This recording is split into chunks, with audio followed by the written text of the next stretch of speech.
Hello friend, स्वागत है आप सभी का अपने चैनल आज क्लास में। तो हम यहाँ पे लाइव आ चुके हैं, आप लोग भी लाइव आ जाइए ताकि आज का क्लास शुरू किया जाए। और आज का क्लास इंपॉर्टेंट होने वाला है क्योंकि आज के इस क्लास में विज्ञान के 20 सब्जेक्टिव क्वेश्चन पढ़ाएंगे जो आपके बोर्ड एग्जाम के लिए काफी ज्यादा इंपॉर्टेंट है। और जिन भी बच्चों का अभी तक सब्जेक्टिव का तैयारी नहीं हुआ है तो आज से बाबू 1 बजे या 12:30 बजे से आपका ये क्लास शुरू होगा। तो आप लोग सब्जेक्टिव का तैयारी आप लोग स्टार्ट करना शुरू कर दीजिए। समझ ये क्लास को आपको समझ लेना है कि ये आपका पहला क्लास है और आज जितना ऑब्जेक्टिव क्वेश्चन होगा उतना आपको क्या करना है, काफी अच्छी तरीके से आपको कैसे भी लिख के या कुछ भी करके आपको क्या करना है उसको आपको याद कर लेना है, ठीक है ना।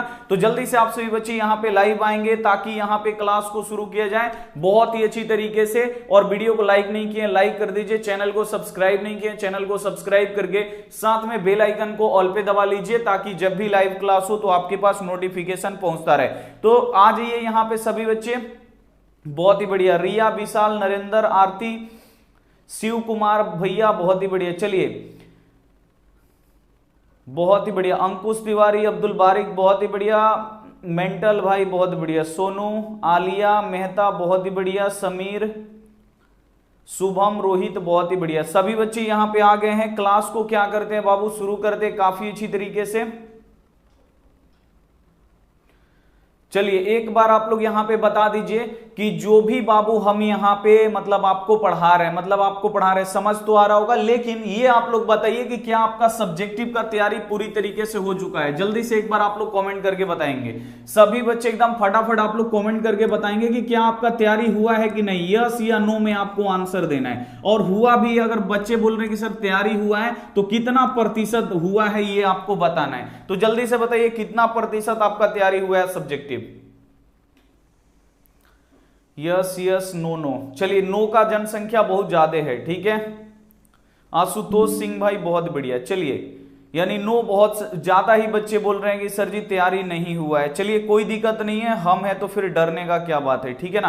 तो चलिए ये आपको समझ लेना है कि ये आपका ये पहला क्लास है और यहाँ पे बाबू क्लास का तैयारी अब एकदम शुरू करिए बढ़िया तरीका से, ठीक है। और जितना अब आपको यहाँ पे ऑब्जेक्टिव, यहाँ पे सब्जेक्टिव आपको पढ़ाया जाएगा, आप लोग काफी अच्छी तरीके से इसे पढ़ के याद कर लेना। अब अंतिम दिनों में वही पढ़ाया जाता है जो बोर्ड एग्जाम में आता है और आपको काफी अच्छी तरीके से ये समझना बहुत जरूरी है। समझ लीजिएगा तब ये आपको हमेशा के लिए याद हो जाएगा, ठीक है ना। तो चलिए यहां पे हम बाबू शुरू करते हैं, लगाते हैं पहला नंबर क्वेश्चन। उससे पहले यहां पे आप लोग ये दोनों नंबर सेव कर लीजिए, ठीक है ना।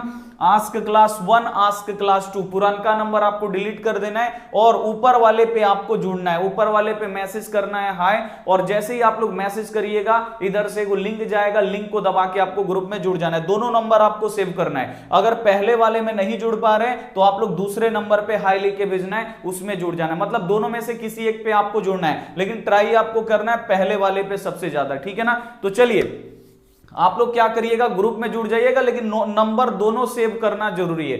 दोनों नंबर आप लोग सेव करके जरूर रखिएगा। चलिए तो यहां पे पहला क्वेश्चन आ चुका है जो बाबू बोर्ड एग्जाम में पूछा जाता है। अब लास्ट के दिनों में बाबू वही आपका पढ़ाई होगा जो बोर्ड एग्जाम में बाबू आपका आएगा, ठीक है ना। तो बिल्कुल एकदम मन से पढ़ाई करिए और जितना भी सब्जेक्टिव क्वेश्चन आपको पढ़ाया जा रहा है वो सभी आपको क्या रखना है, याद रखना है। तो चलिए पहला क्वेश्चन यहां पे आ चुका है कि आवर्धन किसे कहते हैं और इसका एसआई मात्रक क्या होता है। तो बहुत सारे बच्चों को पता होगा आवर्धन क्या है और ये बोर्ड एग्जाम में बाबू आता है, लेकिन इसको कैसे लिखेंगे, कैसे याद करेंगे इसे, तो आइए अब हम आपको बताते हैं। बहुत अच्छी तरीके से आपको समझ में आएगा।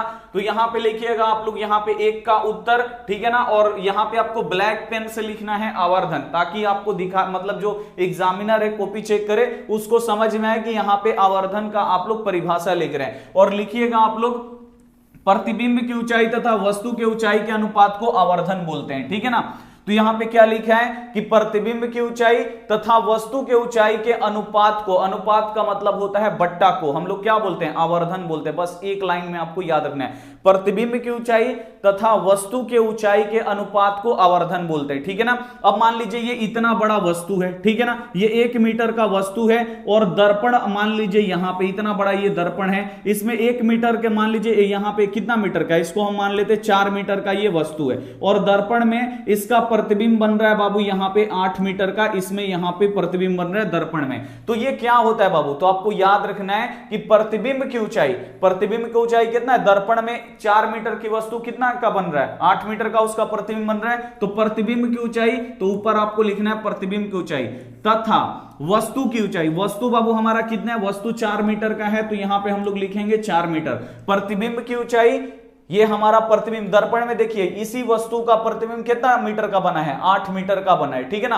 तो ये प्रतिबिंब की ऊंचाई बट्टा यहां पे वस्तु के ऊंचाई के अनुपात को, ये आप लोग बोल सकते हैं प्रतिबिंब की ऊंचाई तथा वस्तु के ऊंचाई के अनुपात को, अनुपात का मतलब बट्टा को ही आवर्धन बोलते हैं। अब आवर्धन में क्या होता है ना कि जो मात्रक है बाबू वो कट जाता है, जैसे यहां पे देखिए मीटर और मीटर क्या हो जाएगा, कट जाएगा, यही इसमें क्या होता है, दिक्कत होता है, ये मात्रक विहीन हो जाता है। मीटर से मीटर हमारा कट गया, मात्रक कट जाता है। अब देखिए दो यहां पे कितना बार में कटेगा, तो यहां पे 4 से ये 2, यानी इसका आवर्धन कितना निकल गया बाबू, यहां पे 2 मीटर, हम यहां पे सॉरी मीटर तो कट गया, केवल यहां पे बाबू हमारा कितना निकलेगा, आवर्धन हमारा केवल यहां पे 2 निकलेगा, मीटर तो कट गया। इसीलिए बोला जाता है, बार बार ऑब्जेक्टिव में भी पूछता है कि आवर्धन का एसआई मात्रक क्या होता है, तो आवर्धन का एसआई मात्रक नहीं होता है, यह मात्रक विहीन हो जाता है क्योंकि इसका मात्रक कट जाता है। तो आपको यहां पे याद रखना है बाबू, सिंपल आपको याद रखना है कि प्रतिबिंब की ऊंचाई तथा वस्तु के ऊंचाई के अनुपात को हम लोग क्या बोलते हैं, आवर्धन बोलते हैं, ठीक है ना। और आवर्धन को एम से सूचित किया जाता है, आवर्धन को किससे सूचित करते हैं, एम से सूचित करते हैं, ठीक है ना। आवर्धन का एसआई मात्रक नहीं होता है, यह मात्रक विहीन होता है। अभी हम आपको बताए थे ना, आवर्धन का एसआई मात्रक नहीं होता है, एम कट गया था, यानी जो आपका मात्रक है ना वही सबसे पहले कट जाता है। तो आवर्धन का एसआई मात्रक नहीं होता है, यह मात्रक विहीन होता है, ठीक है ना। प्रतिबिंब की ऊंचाई अगर v है और वस्तु की ऊंचाई u है, तो आवर्धन m बराबर क्या होता है, v बटा u। और ये भी ऑब्जेक्टिव बार बार पूछा जाता है कि गोलीय दर्पण का आवर्धन क्या होगा, उत्तल लेंस का आवर्धन क्या होगा, तो सबका आपको याद रखना है v बटा u, आपको यहां पे याद रखना है, ठीक है ना। तो v बटा u क्या होता है, आवर्धन होता है। और जितने बच्चे ऑब्जेक्टिव पढ़ते हैं ना उन सबको ये मिला ही मिला होगा कि आवर्धन, गोलीय दर्पण का आवर्धन का फॉर्मूला, ये सब आवर्धन हमेशा आपको याद रखना है v बटा u। v क्या है बाबू, प्रतिबिंब की ऊंचाई, और u क्या है, तो ये है वस्तु की ऊंचाई, ठीक है ना। तो इसे आपको काफी अच्छी तरीके से याद रखना है, ये सब तथ्य भी आपको याद रखना है। बोर्ड एग्जाम में अगर ऐसे लिख दीजिएगा तो पूरा 2 का 2 नंबर आपको क्या हो जाएगा, 100% मिल जाएगा, ठीक है ना।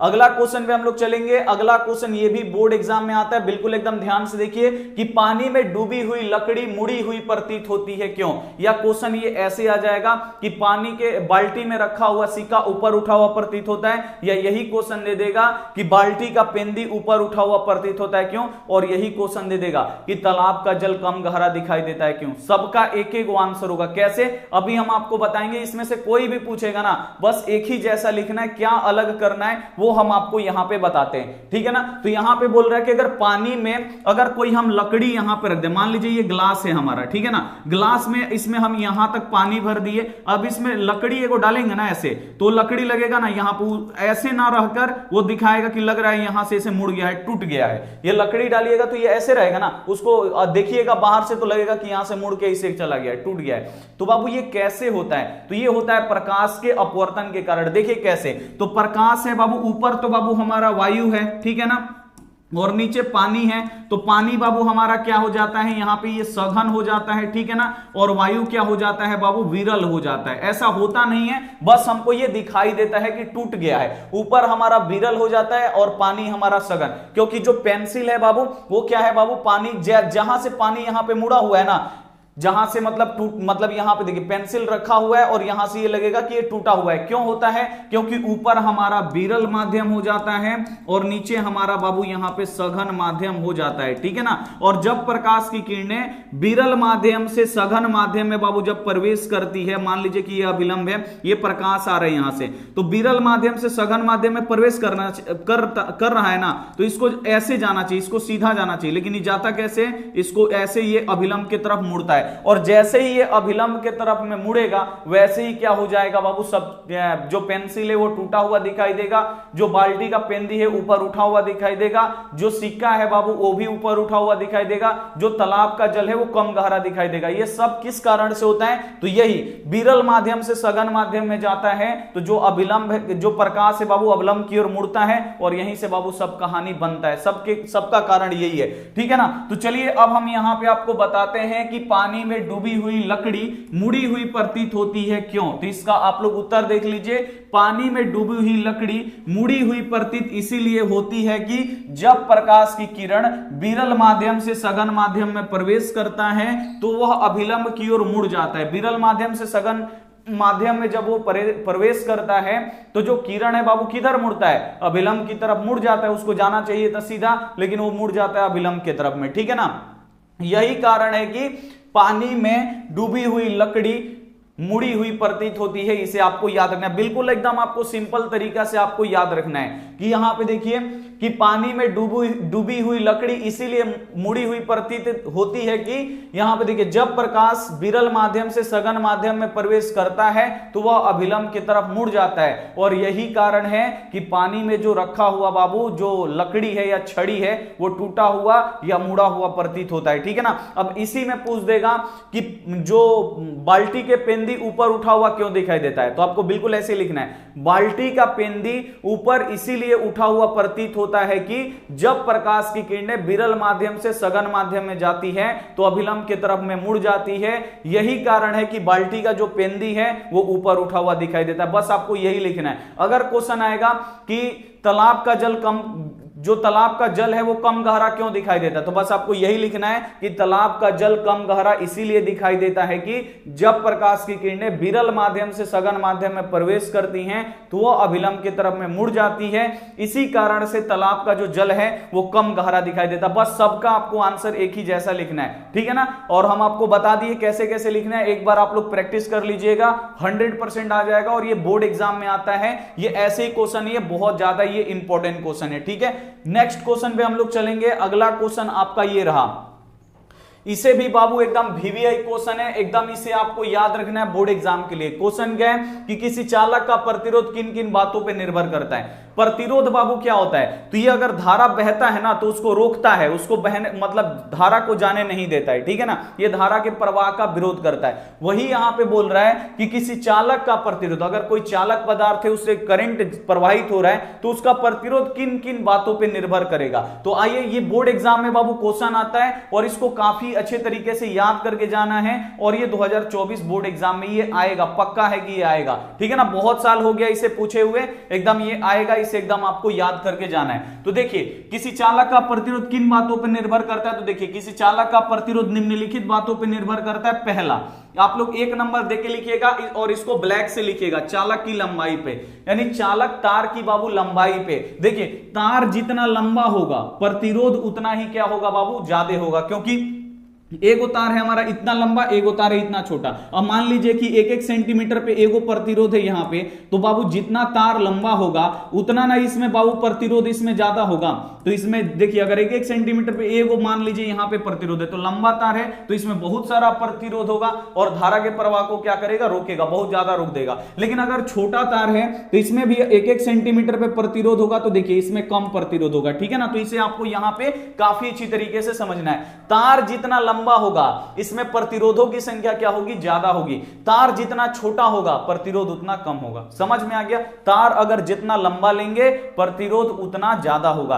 तार जितना हम लोग क्या करेंगे बाबू, छोटा रखेंगे, प्रतिरोध उतना ही कम होगा। इसे आपको याद रखना है, ठीक है ना। तो ये आपको याद रखना है। पहला, चालक तार की लंबाई पे, तार की लंबाई जितना ही अधिक होगा प्रतिरोध उतना ही अधिक होगा, ठीक है ना, अधिक होगा। और देखिए ये प्रतिरोध है, ये समानुपाती होता है बाबू आई के, ठीक है ना। यानी तार लंबाई पे, एल का मतलब क्या, लंबाई, यानी जो प्रतिरोध है वो लंबाई के समानुपाती होता है। अगर लंबाई बढ़ाएंगे प्रतिरोध बढ़ेगा, लंबाई घटाएंगे प्रतिरोध घटेगा, यानी आर समानुपाती आई। और दूसरा देखिए, दूसरा क्या होता है, 2 नंबर दे के लिखिएगा, चालक तार के मोटाई पे। अब मोटाई पे देखिए कैसे निर्भर करता है। कोई भी लोग बोलता है घर में मोटा मोटा तार लगाना चाहिए, ठीक है ना, और कोई घर में पतला तार लगा देते हैं। तो यहां पे देखिए इस पे भी निर्भर करता है। तार जितना मोटा होगा प्रतिरोध उतना कम होगा, और तार जितना पतला होगा प्रतिरोध उतना ही अधिक होगा। अब यहां पे क्या हो रहा है कि तार अगर मोटा होगा तो प्रतिरोध बाबू क्या होगा, कम होगा, और तार जितना पतला होगा प्रतिरोध क्या होगा बाबू, उतना ही ज्यादा होगा। देखिए हम आपको फिगर से यहां पे समझाते हैं। मान लीजिए ये मोटा वाला तार है हमारे पास, ठीक है ना। यहां पे आप लोग बिल्कुल एकदम ध्यान से देखिए, ये हमारे पास ये हमारा तार है और ये मोटा तार है, और एक तार हम बाबू यहां पे बनाते हैं, एगो पतला तार यहां पे हम बनाते हैं, एगो पतला यहां पे हम तार क्या करते हैं, बनाते हैं, ठीक है। अब इसमें देखिए मान लीजिए यहां पे प्रतिरोध है, यहां पे भी एगो प्रतिरोध है, यहां भी प्रतिरोध है, ठीक है ना, और ऊपर में यहां भी प्रतिरोध है, यहां भी है, यहां भी है, यहां भी है, ठीक है ना, यहां भी। और इसमें क्या है बाबू, एगो यहां पे है और एगो यहां पे, एगो यहां पे है, एगो यहां पे, एगो प्रतिरोध ऊपर, एगो नीचे, एगो ऊपर, एगो नीचे। अब अगर बोला जाएगा कि आप किस में दौड़ सकते हैं, अरे यार यहां पे आप लोग बिल्कुल ध्यान से देखिए, अगर आपसे बोला जाएगा कि अगर मान लीजिए ये आपको रास्ता दिया गया है दो गो, अब बोला जाएगा कि इसमें फास्ट आप लोग दौड़ सकते हैं कि इसमें फास्ट आपको दौड़ सकते हैं। मान लीजिए कि ये पत्थर रखा हुआ है, तो आप बोलिएगा सर जो ये बड़ा वाला दिख रहा है ना, इसमें हम जल्दी से यहां से हम दौड़ के चले जाएंगे और हमें मतलब ज्यादा कोई रोकने वाला नहीं होगा। यही साथ होता है प्रतिरोध में। तार जितना मोटा लीजिएगा ना तो उतना प्रतिरोध क्या होगा बाबू, उसमें प्रतिरोध रहेगा, लेकिन जो करंट है ना उसको बहने का क्या होगा बाबू, जो तरीका है मतलब बहने का जो रास्ता है उसको मिलेगा, यानी प्रतिरोध कुछ नहीं कर पाएगा ज्यादा, और जो करंट है वो बिल्कुल आसानी से प्रवाहित होगा। लेकिन वही पतला तार ले लीजिएगा तो इसमें क्या होगा, जो प्रतिरोध है वो रास्ता को ब्लॉक करके रखता है। मान लीजिए यहां पे कि पत्थर है, पत्थर बाबू आपका रास्ता रोक रहा है, तब इसमें क्या होगा बाबू, ज्यादा इसमें प्रतिरोध क्या करेगा, रोकेगा। तो आपको याद रखना है, तार जितना मोटा होगा धारा एकदम आसानी से प्रवाहित होगा, उसमें प्रतिरोध कम लगेगा। तार जितना पतला करेंगे उसका जो रास्ता है जहां से धारा प्रवाहित होता है वहां से बाबू धीरे धीरे उसमें प्रतिरोध ज्यादा हो, मतलब प्रतिरोध रहेंगे और उसको क्या करेगा, रास्ता कम मिलेगा और प्रतिरोध बाबू अपना क्या हो जाएगा, ज्यादा बढ़ जाएगा, ठीक है ना। तो ये आपको याद रखना है। दूसरा यहां पे है चालक तार की मोटाई पे, तार जितना ही मोटा होगा प्रतिरोध उतना ही कम होगा। आपको यहां पे समझ में आ गया होगा, तार जितना मोटा होगा प्रतिरोध कम होगा, और तार को जितना पतला करेंगे प्रतिरोध अधिक हो जाएगा। तो इसका होता है बाबू R समानुपाती 1/A। ए का मतलब होता है क्षेत्रफल, R का मतलब होता है प्रतिरोध।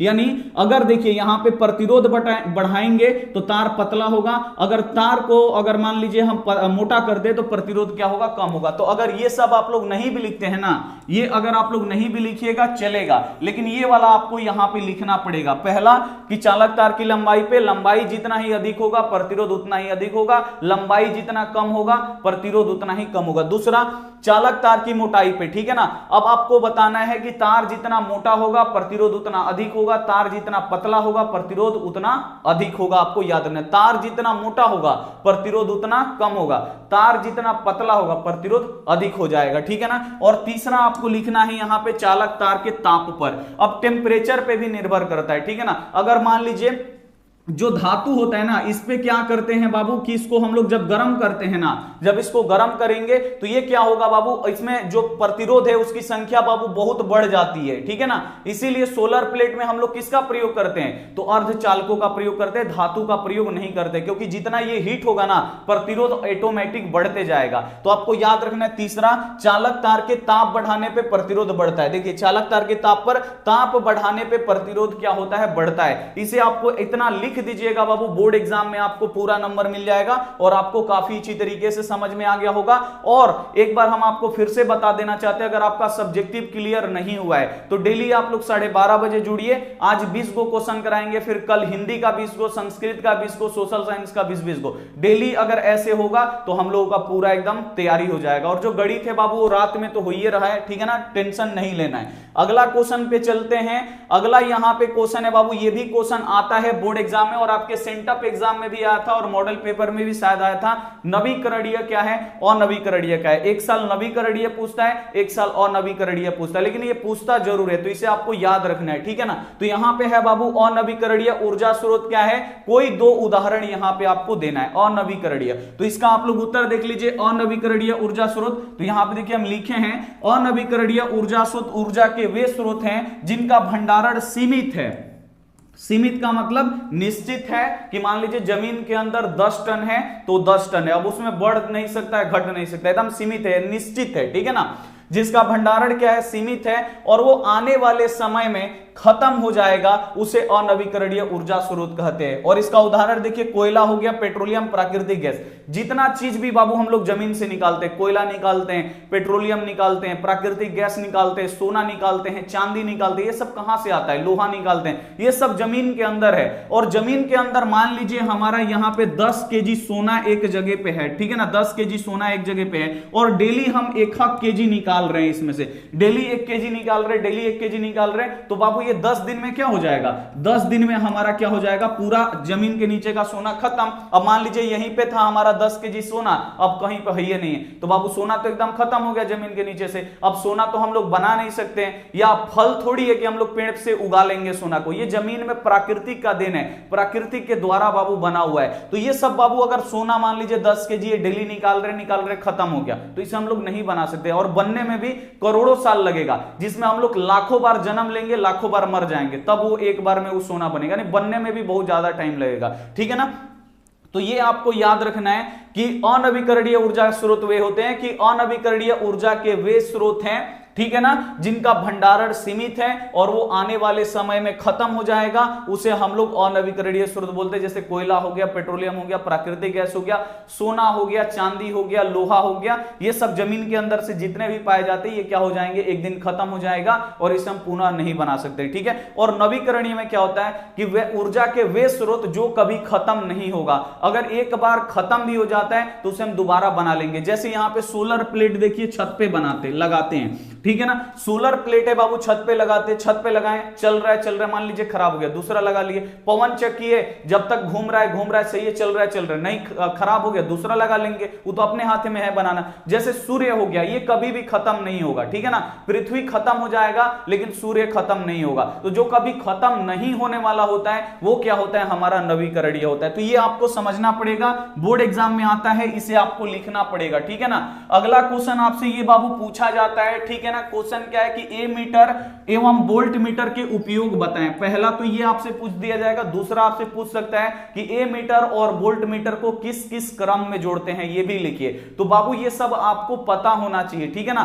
तो ये देखिए कैसे इसको हम लोग लिखेंगे। तो यहां पे आपसे पूछा है ए मीटर और वोल्ट मीटर के उपयोग बताएं, तो देखिए इसका उत्तर लिखिएगा। ए मीटर का उपयोग परिपथ में विद्युत धारा को मापने में किया जाता है। ए मीटर का उपयोग हम लोग कहां पे करते हैं, ए मीटर या आमीटर धारा को मापने में करते हैं। दूसरा यहां पे जबकि वोल्ट मीटर का उपयोग विभवांतर को मापने में किया जाता है, ठीक है ना। वोल्ट मीटर को मापने, वोल्ट मीटर से क्या मापते हैं, तो विभव मापते हैं या विभवांतर को मापते हैं। तो आपको याद लिख देना है कि ए मीटर का उपयोग परिपथ में धारा के मान को मापने में करते हैं और वोल्ट मीटर का उपयोग विभवांतर या विभव मापने में हम लोग करते हैं। बस सिंपल आपको लिख देना। अब दूसरा क्वेश्चन यहीं से बाबू बन सकता है, ये सब ये बोर्ड एग्जाम में पूछा गया क्वेश्चन है, ठीक है। अब दूसरा क्वेश्चन आपसे यही पूछ सकता है कि ए मीटर और वोल्ट मीटर को परिपथ में किस किस क्रम में जोड़ते हैं। तो ये भी आपको याद रखना है कि ए मीटर को किस क्रम में जोड़ते हैं, वोल्ट मीटर को किस क्रम में जोड़ते हैं, तो आपको याद रखना है। तो ए मीटर को बाबू हम लोग श्रेणी क्रम में जोड़ते हैं। ट्रिक बताए थे ना बाबू आपको, यहां पे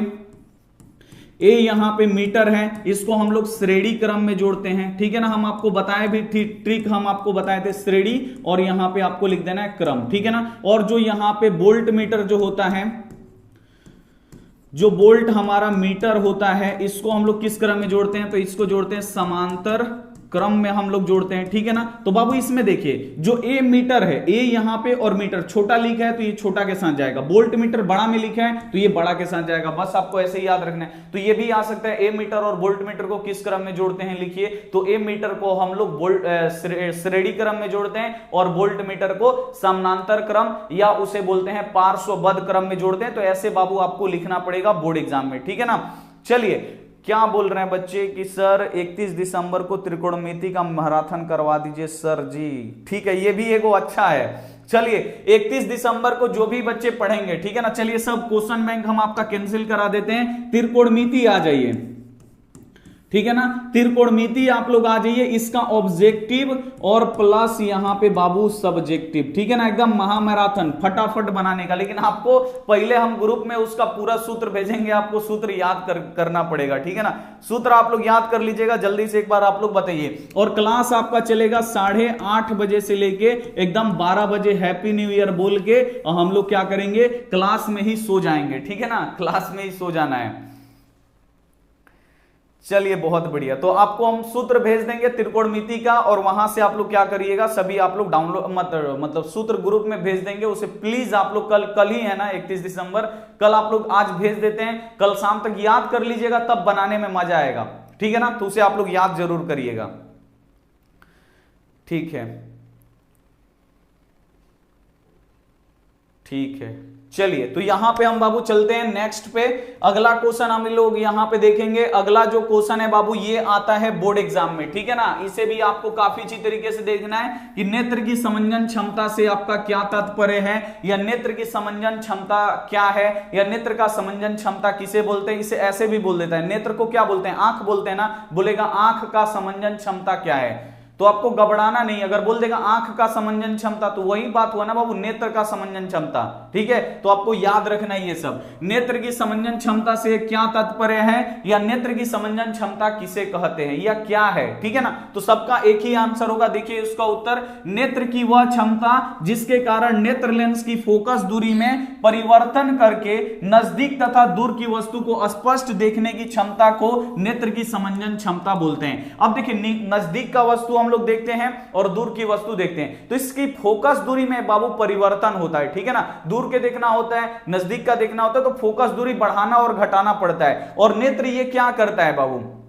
नेत्र में एगो आपको याद रखना है पश्चिमाभी कोशिकाएं, ठीक है ना। वो नेत्र लेंस की फोकस दूरी बढ़ाती है और घटाती है, इसे आपको याद रखना है। तो ये भी बोर्ड एग्जाम में आता है, नेत्र लेंस की फोकस दूरी में परिवर्तन कौन करता है, तो आपको याद रखना है पश्चिमाभी कोशिकाएं जो होती है नेत्र लेंस की फोकस दूरी को बढ़ाती भी है घटाती भी है, ठीक है ना। तो यहां पे बाबू आपसे क्वेश्चन पूछा गया है कि नेत्र की समंजन क्षमता से क्या तात्पर्य है, तो आपको याद रखना है नेत्र की वह क्षमता जिसके कारण नेत्र लेंस की फोकस दूरी में परिवर्तन करके नजदीक के वस्तु यानी पास का वस्तु, दूर के वस्तु यानी दूर जो बहुत दूर वस्तु है, दूर का वस्तु को अगर स्पष्ट देखने की क्षमता को ही हम लोग क्या बोलते हैं, नेत्र की समंजन क्षमता बोलते हैं। समझ में आ रहा है। तो नेत्र का वह क्षमता जिसके कारण नेत्र लेंस की फोकस दूरी में परिवर्तन करके, और नेत्र लेंस की फोकस दूरी में परिवर्तन कौन करेगा, पश्चिमाभी कोशिकाएं। नेत्र लेंस की फोकस दूरी में परिवर्तन करके नजदीक के वस्तु और दूर के वस्तु दोनों को अगर हम लोग स्पष्ट देख रहे हैं तो ये किसके कारण से हो रहा है, तो नेत्र की क्षमता के कारण से हो रहा है, ठीक है ना। नेत्र की समंजन क्षमता के कारण से हो रहा है। देखने की क्षमता को ही हम लोग क्या बोलते हैं, नेत्र का समंजन क्षमता बोलते हैं। एक बार अगर आप लोग पढ़ लीजिएगा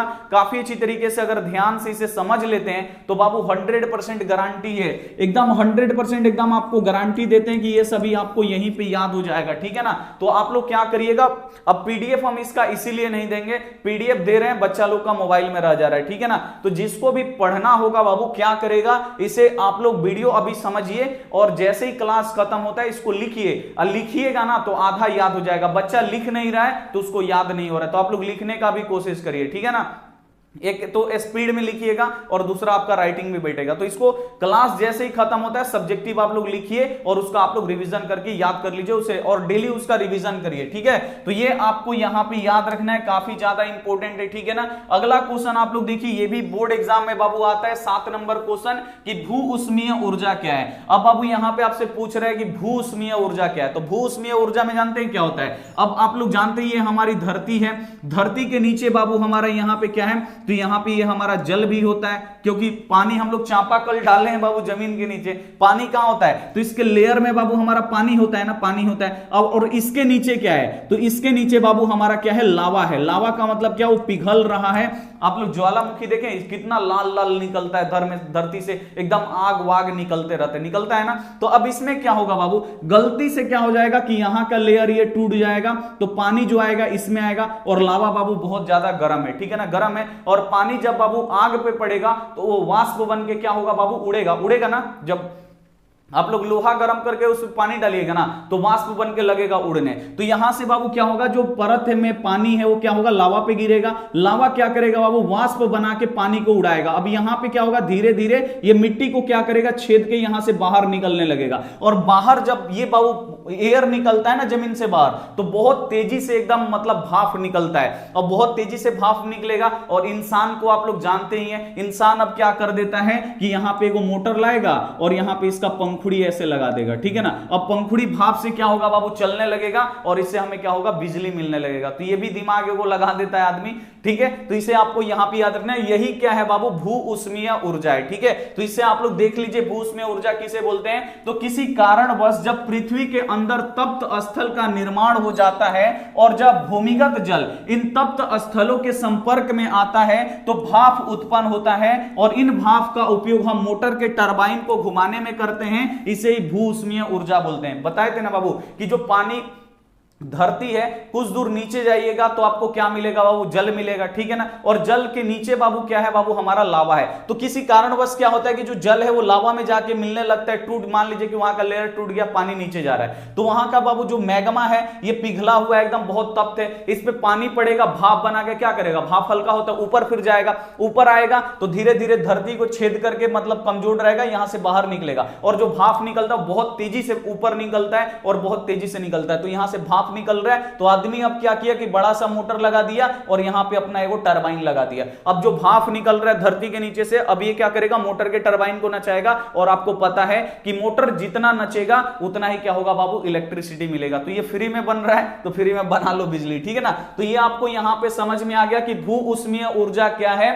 तो किसी कारणवश जब पृथ्वी के अंदर तप्त स्थल यानी गर्म स्थल का निर्माण हो जाता है, यानी गर्म स्थल का निर्माण हो जाता है, और जब भूमिगत जल इन तप्त स्थलों के संपर्क में आता है, ठीक है ना, जो भूमिगत जल है, जो जमीन के नीचे का जल है, वो इन तप्त यानी गर्म मैग्मा के पास आता है, तो भाप उत्पन्न होता है। आपको पता है जल जब बाबू गर्म होता है भाप बन के उड़ता है, भाप उत्पन्न होता है। इन भाप का उपयोग मोटर के टरबाइन को घुमाने में करते हैं, इसे ही हम लोग क्या बोलते हैं, भू उष्मीय ऊर्जा बोलते हैं। बस इतना आपको यहां पे याद रखना है, एकदम आपको 100% एकदम आपको याद हो जाएगा, बोर्ड एग्जाम में लिख दीजिएगा, पूरा आपको यहां पे नंबर मिलने वाला है। अगला क्वेश्चन आप लोग यहां पे देखिए, नेत्र का निकट बिंदु किसे कहते हैं। यह भी बोर्ड एग्जाम में आया हुआ क्वेश्चन है कि नेत्र का बाबू निकट बिंदु किसे कहते हैं। तो नेत्र का निकट बिंदु कितना होता है, 25 सेंटीमीटर। यहां तक रखेंगे एकदम सही दिखाई देगा, और धीरे धीरे आप लोग भी अपना हाथ इधर लाइए, तो यहां पे पास में लाइएगा ना, तो ये चार गो उंगली है, तो ये 8 को दिखाई देने लगेगा, और ये नहीं भी दिखाई देगा। अगर मान लीजिए यहां पे ये क्वेश्चन पेपर है हमारे पास, ठीक है,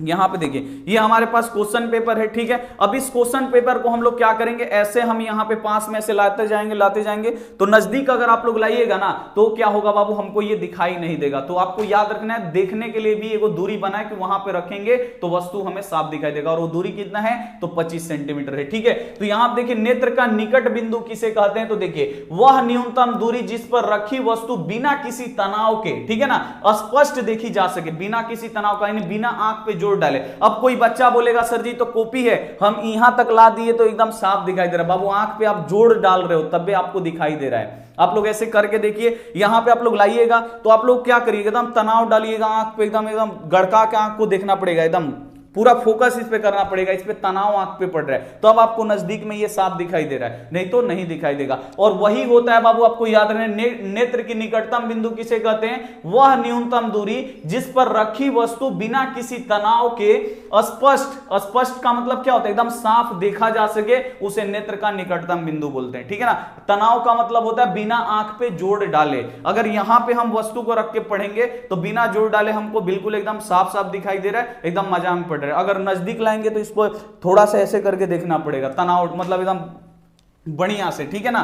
तो और यहां पे लिखा है मानव नेत्र की निकटतम बिंदु कितना होता है, 25 सेंटीमीटर होता है। बोर्ड एग्जाम में ये भी आता है कि निकटतम बिंदु कितना होता है, 25 सेंटीमीटर। तो आपको यहां पे अब ये समझ में आ गया होगा कि नेत्र का निकटतम बिंदु किसे कहते हैं, तो वह न्यूनतम दूरी जिस पर रखी वस्तु बिना किसी तनाव के स्पष्ट देखी जा सकती है, उसे नेत्र का निकटतम बिंदु बोलते हैं, ठीक है। और मानव नेत्र का निकटतम बिंदु क्या है बाबू, 25 सेंटीमीटर होता है, इसे आपको याद रखना है। और दूर बिंदु कितना होता है, तो अनंत होता है, इसे भी साथ में आपको याद रखना है। अगला क्वेश्चन आप लोग यहां पे देखेंगे, अगला यहां पे क्वेश्चन है कि धातु और अधातु क्या है, उदाहरण देके समझाएं। अब आपसे पूछेगा कि धातु क्या है और आपसे पूछ दिया अधातु क्या है, तो आपको पता होना चाहिए ना धातु का परिभाषा। चलिए सर आप कॉल रिसीव नहीं कर रहे भाई, अभी पढ़ा रहे तो कैसे कर लें, थोड़ा सा क्वेश्चन लिखना होता है ना, तो थोड़ा सा टाइम नहीं मिल पाता है हमको, ठीक है। तो ये आपको यहां पे थोड़ा सा मैनेज बाबू करना पड़ेगा। मैथिली का बाबू हम क्लास नहीं लेते, अगर मैथिली बाबू पढ़े ले है या नहीं है तो कैसे ले लेंगे। नॉन हिंदी का क्लास आज आपका होगा, ठीक है ना, ये क्लास करा के निकलेंगे तो नॉन हिंदी डालेंगे। और ठीक है सर जी फोटो लेने दीजिए, ले लो भाई फोटो ले लो, यही थंबनेल पे लगेगा।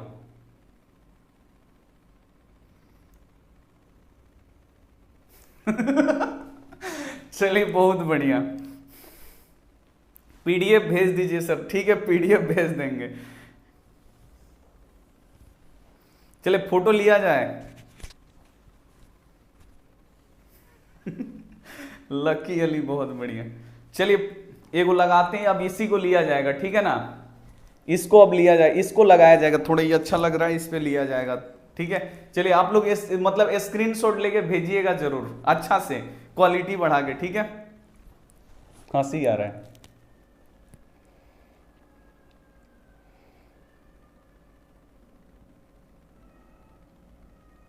एगो ई वाला भाई कलम रख के फोटो अच्छा आ रहा है, क्या पता।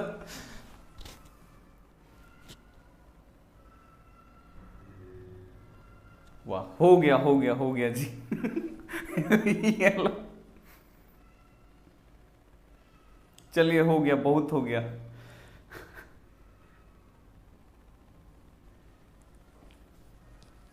चलिए अब यहां पे अब पढ़ाई फिर स्टार्ट कर दे, ठीक है। 31 जनवरी का आपका त्रिकोणमिति होगा, पूरा त्रिकोणमिति क्या करेंगे, किताबों में पढ़ा देंगे पूरा, ठीक है ना। किताबों का मतलब ऑब्जेक्टिव सब्जेक्टिव, जो आपका ऑब्जेक्टिव का जो बुक कर देना उसमें है वही सब आपको पढ़ा दिया जाएगा, ठीक है। चलिए आगे चलते हैं, आगे आगे यहां पे क्या है बाबू की धातु और अधातु क्या है, उदाहरण देकर यहां पे बाबू आपको समझाना है। तो चलिए यहां पे देखिए धातु क्या है, तो धातु आप लोग देखिए जिस तत्व के बाह्यतम या अंतिम कक्षा में 1, 2 या 3 इलेक्ट्रॉन होते हैं उसे हम लोग धातु बोलते हैं। अब जो धातु होता है ना उसके बाह्यतम कक्षा में 1, 2 या 3 गो इलेक्ट्रॉन होगा, उसे हम लोग धातु बोलेंगे। जैसे यहां पे देखिए सोडियम का परमाणु संख्या है 11, अब इसका इलेक्ट्रॉनिक विन्यास करेंगे तो पहली कक्षा में 2 इलेक्ट्रॉन, दूसरा में 8 गो, 8 गो 2 गो 10 गो, अंतिम में कितना है 1 गो, लास्ट में 1 गो आ रहा है, तो बाबू ये धातु है। धातु पहचानने का आपको तरीका, मैग्नीशियम का कितना है 12 है, तो आप लोग देखिए पहला कक्षा में 2 इलेक्ट्रॉन, दूसरा कक्षा में बाबू कितना 8 गो, 8 2 10, अब 12 है तो लास्ट में कितना 2, तो ये भी क्या हुआ बाबू हमारा धातु हुआ। तो जिसके बाह्यतम कक्षा में जिस तत्व के बाह्यतम कक्षा में 1, 2 या 3 इलेक्ट्रॉन होते हैं उसे हम लोग क्या बोलते हैं, धातु बोलते हैं। और अधातु का भी आप लोग याद रखिए, जिस तत्व के बाह्यतम कक्षा में 5, 6 या 7 इलेक्ट्रॉन होते हैं उसे हम लोग क्या बोलते हैं, अधातु बोलते हैं, ठीक है ना। तो ये आपको याद रखना है, जिस तत्व के बाह्यतम कक्षा में 4, 5 या 6 इलेक्ट्रॉन होते हैं, 4, 5, 6, 7 इलेक्ट्रॉन होते हैं, उसे हम लोग क्या बोलते हैं, अधातु बोलते हैं। जैसे ऑक्सीजन, ऑक्सीजन का बाबू कितना होगा 8 इसका है, तो बाबू आपका पहली कक्षा में 2 इलेक्ट्रॉन और अंतिम में 8 गो होता है, लेकिन 8 में से तो बाबू 2 गो निकल गया तो कितना बचेगा 6। अब इसके अंतिम कक्षा में 6 है तो ऑक्सीजन क्या हो जाएगा, अधातु हो जाएगा। ऐसे ही बस आपको याद रखना है, ठीक है। तो जब भी आपसे बोलेगा कि धातु क्या है, तो धातु आप लोग बोलिएगा वैसे तत्व जिसके बाह्यतम कक्षा में 1, 2 या 3 गो इलेक्ट्रॉन होता है उसे हम लोग धातु बोलते हैं। और अधातु किसे बोलते हैं, तो वैसे तत्व जिनके बाह्यतम कक्षा में 4, 5, 6 या 7 इलेक्ट्रॉन होते हैं उसे हम लोग अधातु बोलते हैं। तो ये आप लोगों को यहां पे याद रखना है, ठीक है। समझ में आ गया। चलिए अभी बच्चा अभी सब हंसी रहा है कि सर कर क्या रहे हैं। चलिए अगला क्वेश्चन आप लोग देखिए, अगला यहाँ पे क्वेश्चन है बाबू कि जीवों के लिए पोषण क्यों अनिवार्य। पोषण का मतलब होता है बाबू भोजन, ठीक है। तो अगर आपसे बोला जाए कि जीवों के लिए बाबू पोषण क्यों जरूरी है, अगर हम लोग हैं बाबू तो हम लोग को भोजन यानी पोषण यानी भोजन क्यों जरूरी है, तो बाबू हम आपको पढ़ा रहे हैं, इतना खड़ा है तो खड़ा होने के लिए एनर्जी चाहिए कि नहीं चाहिए ना। वो एनर्जी हमें कहां से मिलेगा, खाना खाएंगे दाल भात सब्जी और हो सकेगा तो केला नहीं तो सेब खाएंगे, उससे हमें क्या मिलेगा, एनर्जी। वही बाबू हमारा पोषण, यानी हमें काम करने के लिए ना पोषण जरूरी है। अगर हम कहीं पे घूम रहे हैं, कोई काम कर रहे हैं, मेहनत कर रहे हैं, मजदूरी कर रहे हैं, तो बाबू हमको क्या चाहिए, भोजन चाहिए ना, एनर्जी हमको चाहिए काम करने के लिए। और एनर्जी कहां से मिलेगा, तो खाना खाने से मिलेगा। वही यहां पे बोल रहे हैं कि जीवों के लिए पोषण क्यों अनिवार्य है यानी क्यों जरूरी है। तो आप लोग देखिए जीवों के संचालन, मतलब संचालन का मतलब क्या, घूमने उमने के लिए, उसको जीवित रहने के लिए। तो जीवों में संचालन वृद्धि, अगर उसका लंबाई बढ़ना है घटना है, इसमें भी बाबू भोजन का रोल रहता है, ठीक है ना। तो जीवों में संचालन वृद्धि अनुरक्षण आदि कार्यों के लिए जीवों की ऊर्जा की आवश्यकता पड़ती है, ठीक है ना, ऊर्जा की आवश्यकता पड़ती है। ऊर्जा प्राप्त करने के लिए खाद्य पदार्थों की जरूरत पड़ती है, इसीलिए जीवों के लिए जो पोषण है ये अनिवार्य है, यानी यहां पे जरूरी है। तो ये आपको याद रखना है, बोर्ड एग्जाम में बाबू क्वेश्चन आता है और आपको लिखना भी बहुत ज्यादा जरूरी है कि जीवों के लिए पोषण क्यों अनिवार्य है। तो आप लोग लिखिएगा जीवों में संचालन के लिए, वृद्धि के लिए, अनुरक्षण आदि कार्यों के लिए जीवों में ऊर्जा की आवश्यकता पड़ती है। और ऊर्जा कहां से प्राप्त होगा, तो उसके लिए भोजन करना पड़ेगा। ऊर्जा प्राप्त करने के लिए खाद्य पदार्थ की जरूरत पड़ती है, इसीलिए जीवों में पोषण यानी खाने का अनिवार्य है, खाना खाना यानी पोषण अनिवार्य है। इसे एकदम आपको याद रखना है, ऐसे आप लोग याद रखिएगा, इंपॉर्टेंट क्वेश्चन है। अगला क्वेश्चन ये भी आता है, आप लोग यहां पे देखिए 11 नंबर जो क्वेश्चन है कि हरे पौधे को उत्पादक क्यों कहते हैं। अब देखिए हरे पेड़ पौधे को हम लोग उत्पादक क्यों कहते हैं, बोर्ड एग्जाम में बाबू क्वेश्चन आता है। आसिफ भाई love you sir ji, love you to.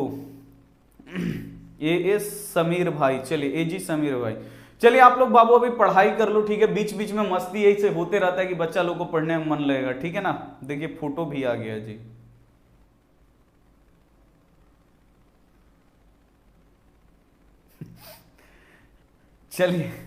चलिए अभी आप लोग ना पढ़ाई कर लो, लास्ट में देखा जाएगा। अगला यहाँ पे क्वेश्चन है कि हरे पेड़ पौधे को उत्पादक क्यों कहते हैं। तो इसका उत्तर देख लीजिए, हरे पेड़ पौधे सूर्य की प्रकाश की उपस्थिति में जमीन से जल तथा खनिज लवण, वायुमंडल से कार्बन डाइऑक्साइड और हरित लवक की उपस्थिति में अपना भोजन स्वयं बनाता है, इसलिए हरे पेड़ पौधे को उत्पादक बोलते हैं। हरे पेड़ पौधे को बाबू उत्पादक क्यों बोलते हैं, उत्पादक का मतलब अपने से करने वाला, ठीक है ना, अपने से भोजन वोजन बनाने वाला, ठीक है। तो हरे पेड़ पौधे को उत्पादक क्यों करते हैं, क्योंकि हरा पेड़ पौधा जो होता है ये वायुमंडल में उपस्थित कार्बन डाइऑक्साइड को लेता है, जल से बाबू खनिज और लवण लेता है, और सूर्य की प्रकाश की उपस्थिति में और पत्तियों में क्या होता है, इसका क्लोरोफिल होता है। तो पत्तियों की में क्लोरोफिल और सूर्य की प्रकाश की उस उपस्थिति में ये अपना भोजन स्वयं यानी खुद से बनाता है, और जो अपना भोजन स्वयं यानी खुद से बनाएगा उसे हम लोग क्या बोलते हैं, उत्पादक बोलते हैं। तो जितने घास हो गए, पेड़ पौधे हो गए, वो सभी क्या होते हैं, उत्पादक। अब आप लोग बोलिएगा सर हम भी उत्पादक हैं क्योंकि हम दाल भात स्वयं बनाते हैं। तो दाल भात बाबू के दाल भात के लिए क्या करना पड़ता है, अभी सबसे पहले गेहूं मतलब चावल उगाना पड़ेगा, ठीक है ना, फिर दाल उगाना पड़ेगा, फिर क्या करना पड़ेगा, उसको बनाने के लिए हल्दी नमक ये सब लगाना पड़ेगा ना। तो ये अपने से नहीं हो पाता है, ठीक है ना, अपना भोजन ये नहीं है, हम लोग दूसरे पे निर्भर है, दूसरे पौधे पे निर्भर है। तो आपको याद रखना है कि जो और पेड़ पौधा क्या करेगा बाबू, तो किसी पे निर्भर नहीं है, उसको सब मिल जाएगा और अपना भोजन डेली डेली बना लेगा, ठीक है। उसको मतलब ऑक्सीजन उगाना नहीं है, उसको कार्बन डाइऑक्साइड उगाना नहीं है, जल नहीं उगाना, उसको सब आपको मिल जाएगा। वो अपना भोजन क्या करेगा, स्वयं बना लेगा, खुद से बना लेगा। इसीलिए हरे पेड़ पौधों को क्या बोलते हैं, उत्पादक। एक बार फिर से देख लीजिए, हरे पेड़ पौधे सूर्य की प्रकाश की उपस्थिति में जमीन से जल तथा खनिज लवण, वायुमंडल से कार्बन डाइऑक्साइड और हरित लवक की उपस्थिति में अपना भोजन स्वयं बनाते हैं, इसीलिए हरे पेड़ पौधों को क्या बोलते हैं, उत्पादक बोलते हैं, ठीक है।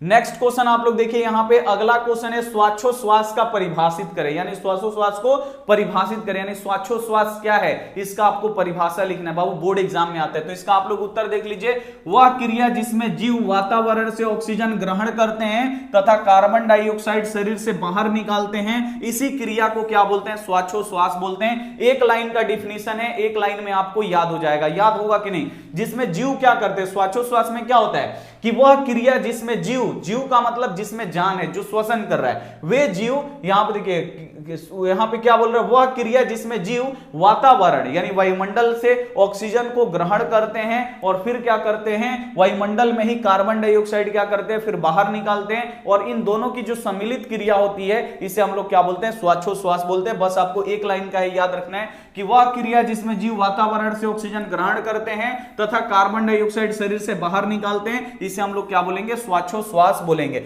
जैसे हम अभी ऐसे यहां पे ऐसे ऑक्सीजन लिए, ठीक है, अंदर गया, फिर हम यहां पे बाहर छोड़ रहे हैं, तो यही क्या है बाबू, दोनों को मिला के ये क्या है, श्वासोश्वास है। इसे आपको यहां पे याद रखना है, ठीक है। अगला क्वेश्चन आप लोग यहां पे देखिए, अगला जो क्वेश्चन है बाबू कि रक्त किन से बना होता है, यानी जो हमारा खून है बाबू ये किससे मिलकर बना होता है, ये आपको बताना है। तो हमारा रक्त बाबू 4 पदार्थों से मिलकर बना होता है, ठीक है ना। तो यहां यहां पे आपसे पूछा जा रहा है कि रक्त किनसे मिलकर बना होता है, तो रक्त निम्नलिखित पदार्थों से मिलकर बना होता है। पहला होता है बाबू हमारा प्लाज्मा, दूसरा होता है लाल रक्त कणिकाएं, तीसरा होता है बाबू श्वेत रक्त कणिकाएं, चौथा होता है प्लेटलेट्स। बाबू प्लेटलेट्स का काम क्या है, तो प्लेटलेट्स क्या करता है कि जहां पे उंगली कटता है तो ये रक्त में ही होता है। अब देखिए बनाने वाले का मतलब मेहरबानी कि मतलब क्या है बाबू कि अगर हमारा यहां से उंगली कट गया, यहीं से खून निकल रहा है और खून में ही क्या है बाबू प्लेटलेट्स है। अब खून निकलेगा 1 मिनट, उसको दाब दीजिए, ऐसे दबा दीजिए तो क्या हो जाएगा बाबू, प्लाज्मा धीरे धीरे आके वहां पे जम जाएगा और जहां पे कटा है ना उसको बांध बना देगा, मतलब बांध बना के रोक देगा, उसको जमा देगा जहां पे कटा है। अब वहां से खून नहीं निकलेगा, देखिए कितना ज्यादा है, ठीक है ना।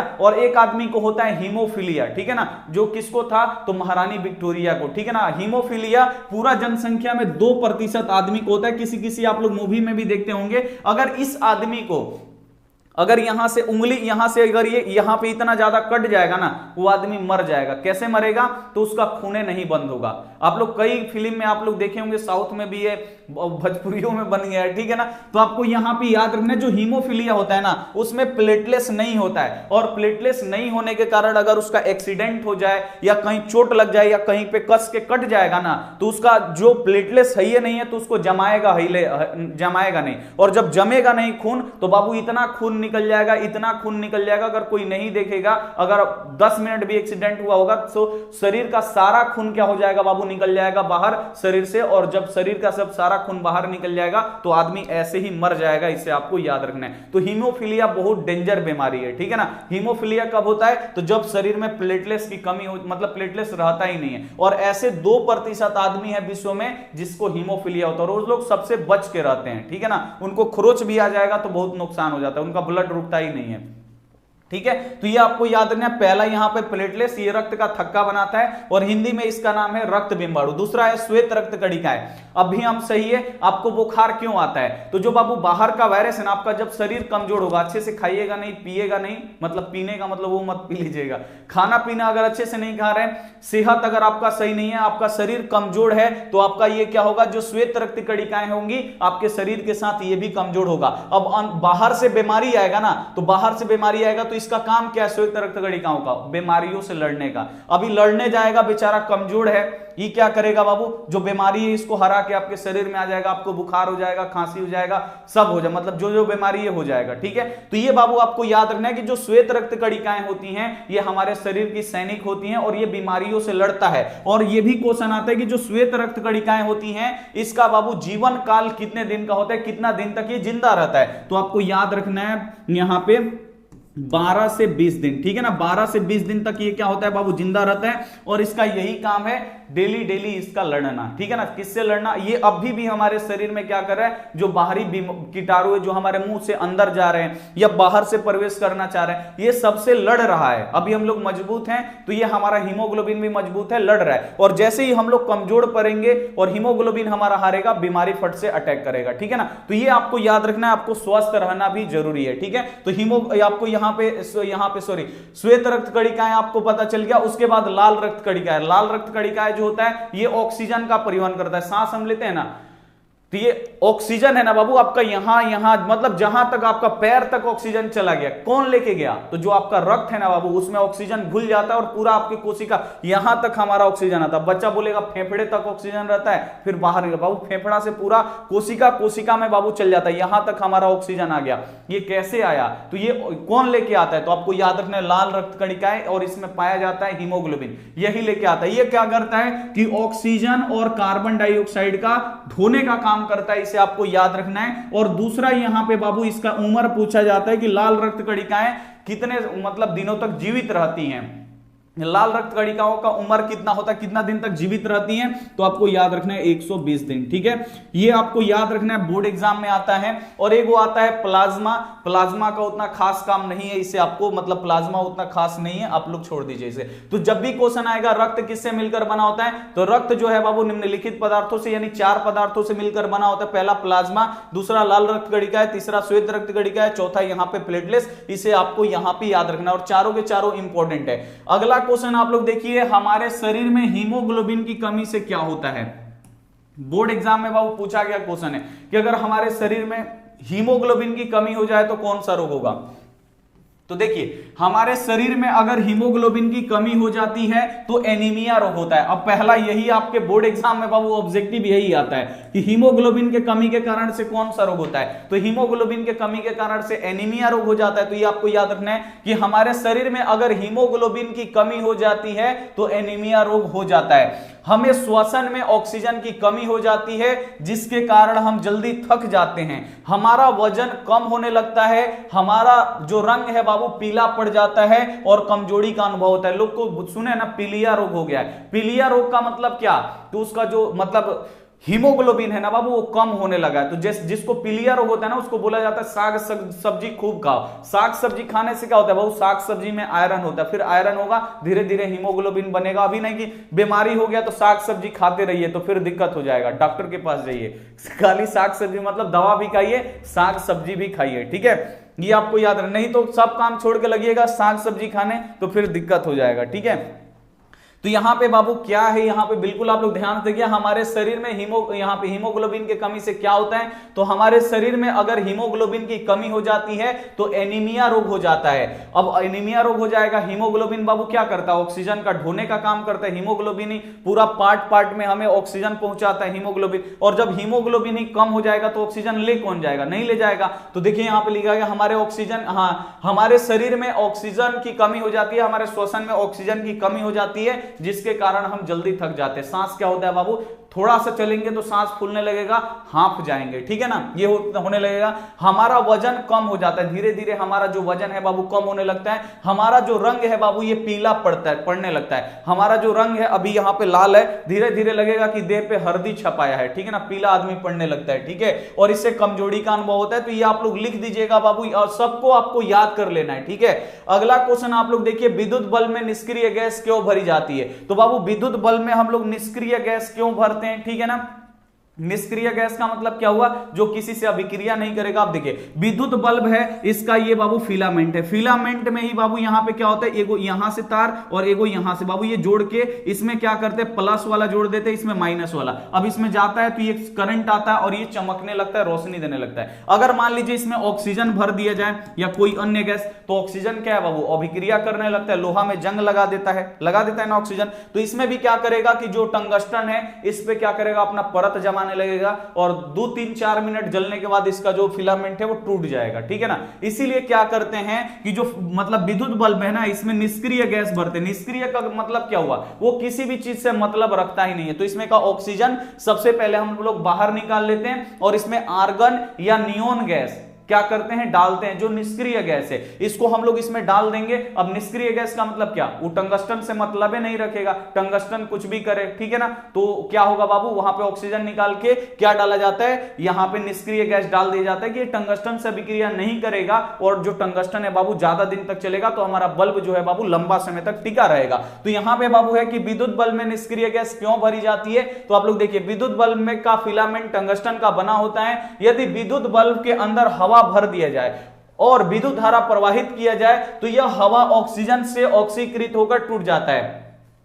तो यह हवा के ऑक्सीजन से ऑक्सीकृत होकर टूट जाता है। यदि विद्युत बल्ब के अंदर निष्क्रिय गैस भर दिया जाए तो यह टंगस्टन को न्यूनतम हानि पहुंचाता है, एकदम नहीं के बराबर हानि पहुंचाता है। इसीलिए विद्युत बल्ब के अंदर निष्क्रिय गैस भरा जाता है। यह हम लिखे तो अब आपको समझ में आ रहा है। यहां पे देखिए विद्युत बल्ब का जो फिलामेंट होता है टंगस्टन का बना होता है, ठीक है। यदि विद्युत बल्ब के अंदर हवा भर दिया जाए, जो हवा है वायुमंडल में उड़ रही सब हवा है, हवा को भर दिया जाए तो विद्युत धारा, हवा को भर दिया जाए और उसमें विद्युत धारा प्रवाहित किया जाए, उसमें करंट डाल दिया जाए, तो यह देखिए आगे क्या होगा, तो यह हवा के ऑक्सीजन से, हवा में बाबू ऑक्सीजन है, ये ऑक्सीजन से ऑक्सीकृत होकर टूट जाएगा। कौन टूट जाएगा, तो जो टंगस्टन है ये हवा के जो हवा में ऑक्सीजन है उससे अभिक्रिया करके ऑक्सीकृत हो जाएगा और ये टूट जाएगा। यदि विद्युत बल्ब के अंदर निष्क्रिय गैस डाला जाए, अगर विद्युत बल्ब के अंदर निष्क्रिय गैस भर दिया जाए तो यह टंगस्टन को न्यूनतम हानि पहुंचाता। हम आपसे बोले थे कि जो निष्क्रिय गैस है ये किसी से अभिक्रिया नहीं करेगा, तो ये टंगस्टन को भी हानि नहीं पहुंचाता है, ठीक है ना। इसीलिए विद्युत बल्ब में हम लोग क्या करते हैं, अंदर निष्क्रिय गैस भरते हैं। तो बस इतना आप लोग कहानी की तरह लिख दीजिएगा। कहानी हम आपको समझा दिए, बस आपको लिख देना है, आपको एकदम 100% नंबर आपको मिल जाएगा, ठीक है। अगला क्वेश्चन आप लोग यहां पे देखिए, अगला जो क्वेश्चन है कि कूलम्ब का नियम क्या है। बोर्ड एग्जाम में बाबू आता है, वीवीआई क्वेश्चन है, इसे आपको लिखना जरूरी है, ठीक है ना। और याद भी कर लीजिएगा कि कूलम्ब का नियम क्या है। तो उत्तर देख लीजिए, दो आवेशित वस्तुओं के बीच का विद्युत बल उनके गुणनफल के समानुपाती तथा बीच के दूरी के वर्ग के व्युत्क्रमानुपाती होता है, इसे ही कूलम्ब का नियम बोलते हैं। तो कूलम्ब का नियम बाबू किसे बोलते हैं, तो दो आवेशित वस्तुओं के बीच का विद्युत बल उनके गुणनफल के समानुपाती होता है तथा बीच के दूरी के क्या होता है, वर्ग के व्युत्क्रमानुपाती होता है, इसे ही कूलम्ब का नियम बोलते हैं। और यहां पे देखिए F बराबर K और Q1 Q2 बटा यहां पे R स्क्वायर। तो ये आपको यहां पे याद रखना है, कूलम्ब का नियम बोर्ड एग्जाम में आता है, एक बार आप लोग फिर से देख लीजिए और इसे एकदम आप लोग 100% याद रखिएगा कि दो आवेशित वस्तुओं के बीच का विद्युत बल उनके गुणनफल के क्या होता है बाबू, समानुपाती होता है तथा बीच के दूरी के वर्ग के व्युत्क्रमानुपाती होता है, इसे आप लोग याद रखिएगा, इसे ही कूलम्ब का नियम बोलते हैं, ठीक है ना। इसे एकदम आप लोग याद रखिएगा। अगला क्वेश्चन है कि साफ आकाश नीला क्यों प्रतीत होता है। अगर साफ आकाश है तो नीला क्यों दिखाई देता है, आइए हम इसके बारे में जानते हैं। जब सूर्य का प्रकाश वायुमंडल से होकर गुजरता है तो वायुमंडल में उपस्थित छोटे छोटे धूल कण नीले रंग का प्रकीर्णन सबसे अधिक करते हैं, जिसके कारण नीला रंग चारों बगल फैल जाता है और यही कारण है कि आकाश नीला प्रतीत होने लगता है। तो यही बाबू क्वेश्चन आता है कि साफ आकाश नीला क्यों दिखाई देता है या आकाश नीला क्यों दिखाई देता है। तो बाबू जो सूर्य का प्रकाश है उसमें कितना रंग है, 7 गो रंग है, और वायुमंडल में आप लोग देखते होंगे छोटा छोटा एकदम धूल कण उड़ते रहता है। उस धूल कण पे जब सूर्य का प्रकाश पड़ता है तो इसमें से वो 7 रंग को नहीं प्रकीर्णित करते, लेकिन जो नीला रंग है ना उस पे पड़ के बाबू चारों बगल फैलने लगता है, जिसे हम लोग प्रकाश का प्रकीर्णन बोलते हैं। तो नीले रंग का प्रकीर्णन बाबू बहुत ज्यादा हो जाता है। प्रकीर्णन का मतलब क्या है, ये नीला रंग पूरा आकाश में फैल जाता है। आकाश का मतलब नहीं, पूरा वायुमंडल में ही फैलता है। वायुमंडल से बाहर निकल जाइएगा फिर आकाश हमें काला दिखाई देने लगेगा, ठीक है। तो ये भी आपको याद रखना है। तो वायुमंडल में हमारा पूरा क्या होता है, मतलब नीला नीला फैल जाता है, और नीचे से देखते हैं तो आकाश हमें कैसा दिखाई देता है, नीला दिखाई देता है। अगर यही चंद्रमा पे चले जाएंगे, ऊपर ताकेंगे तो वो भी आकाश है चंद्रमा से, तो वहां पे काला दिखाई देगा क्योंकि वहां पे वायुमंडल नहीं है। तो वायुमंडल नहीं है तो प्रकाश का प्रकीर्णन नहीं होता है। ये आपको यहां पे याद रखना है, ठीक है। अगला क्वेश्चन आप लोग यहां पे देखिए कि 24 कैरेट सोना से आप क्या समझते हैं। बाबू 24 कैरेट सोना से आप क्या समझते हैं, आपको बताना है। तो देखिए शुद्ध सोना 24 कैरेट का होता है। आपको पता है ना कि जो शुद्ध सोना होता है ये 24 कैरेट का होता है। यह बहुत मुलायम तथा नर्म होता है। अब हम आपको बताया भी थे कि जो शुद्ध सोना होता है ये बहुत मुलायम होता है और बहुत ही नरम होता है, ठीक है ना, जिससे आभूषण नहीं बनाया जा सकता। अब मुलायम और नर्म सोना से बाबू आभूषण बनेगा, नहीं बनेगा। इससे आभूषण यानी गहना नहीं बनाया जा सकता। इसे कठोर बनाने के लिए तांबा या चांदी मिलाया जाता है। अब देखिए जो सोना है, अब गहना तो बनाना है, नहीं तो लड़का बोल रहे हैं, लड़की लोग पहनेगी कैसे, तो इसको नरम है, अब इसको कठोर करने के लिए क्या करेंगे, तो इसमें तांबा या चांदी मिला देंगे। तांबा चांदी मिला देंगे तो कठोर हो जाएगा ताकि आभूषण बना पाए। हमारे देश में आभूषण बनाने के लिए 22 कैरेट सोना का प्रयोग किया जाता है, और हमारे देश में बाबू गहना बनाने के लिए कितना मिलाया जाता है सोना, तो 22 कैरेट मिलाया जाता है। और जो लोग मतलब दुकानदार जो चोर होता है वो क्या करेगा, 22 कैरेट नहीं 18 कैरेट सोना मिला देगा, ठीक है ना। 18 कैरेट यहां पे सोना मिला देगा और इसमें 6 कैरेट क्या करेगा, यहां पे तांबा मिला देगा, ठीक है ना। चांदी भी नहीं मिलाएगा, तांबा मिला देगा और बना देगा। तो किसी दुकान से लीजिएगा तो आपको महंगा देगा, तो महंगा देगा इसका मतलब समझिए उसका क्या है, जो सोना है बाबू वो मतलब वो 22 कैरेट से बनाया है, ठीक है ना। 22 कैरेट से तो कोई नहीं बनाता है, ठग देता है आदमी का, ठीक है ना। और जो 18 कैरेट से बनाया ना वो आपको सस्ता देगा। सस्ता क्यों देगा, क्योंकि उसमें तांबा बहुत ज्यादा है, ठीक है ना। जब बेचने जाइएगा तब तो उसमें क्या होगा, आपका बहुत ज्यादा कट जाएगा, ठीक है। और 22 कैरेट में बाबू क्या होगा, तो 22 कैरेट वाला में ज्यादा सोना है तो ज्यादा महंगा मिलेगा। तो इसीलिए आपको जब भी सोना लीजिए अच्छा से लीजिए, मतलब जहां पे अच्छा मिले।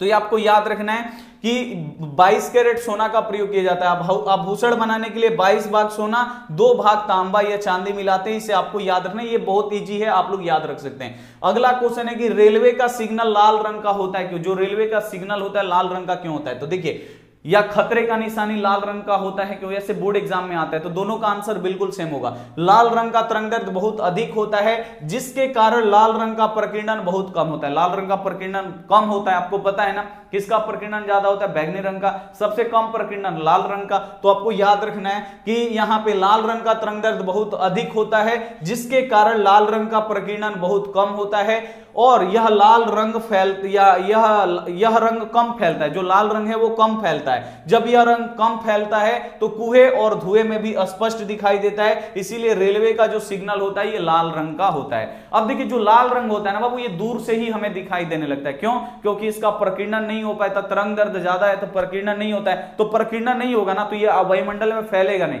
ये एक जगह पे इसे इकट्ठा रहेगा। और जब ये एक जगह पे इसका लाइट इकट्ठा रहेगा तो दूर से भी देखेंगे तो हमें लाइट दिखाई दे देता है। यही आपका है, आप लोग इसे याद कर लीजिएगा, ठीक है। अंतिम क्वेश्चन आप लोग देखिए यहां पे 20 नंबर की, ओजोन परत क्या है। सबके सब क्वेश्चन आपको याद रखना है। ओजोन ऑक्सीजन का एक अपरूप है।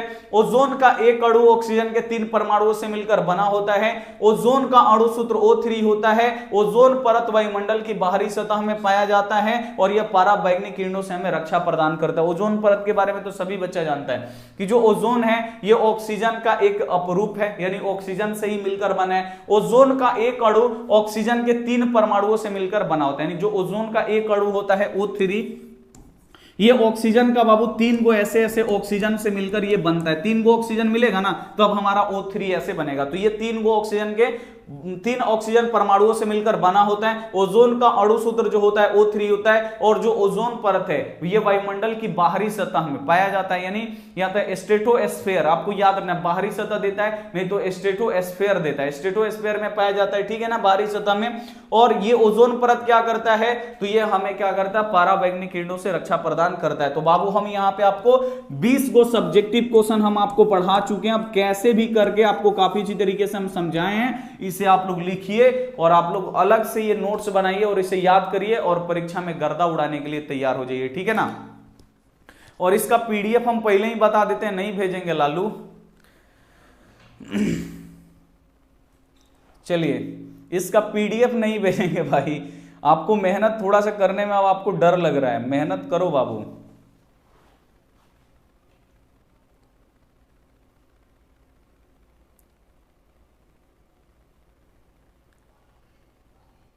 आंसू सर का दीवाना शुभम, वाह दीवाना।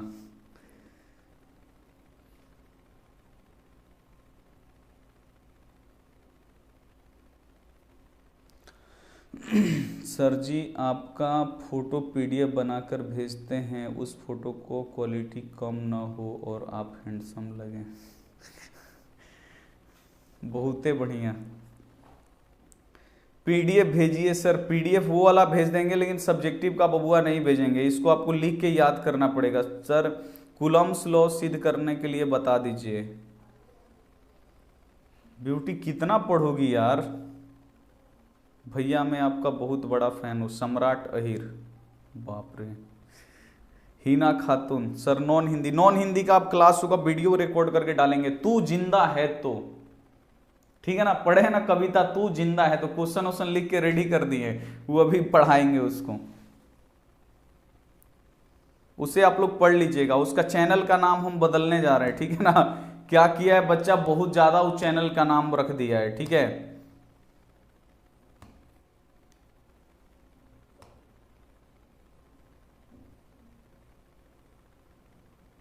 नहीं ब्यूटी पढ़ो पढ़ो पढ़ो, पढ़ाई छोड़ दोगी तो फिर क्या होगा, हमारा टॉपर कैसे मिलेगा।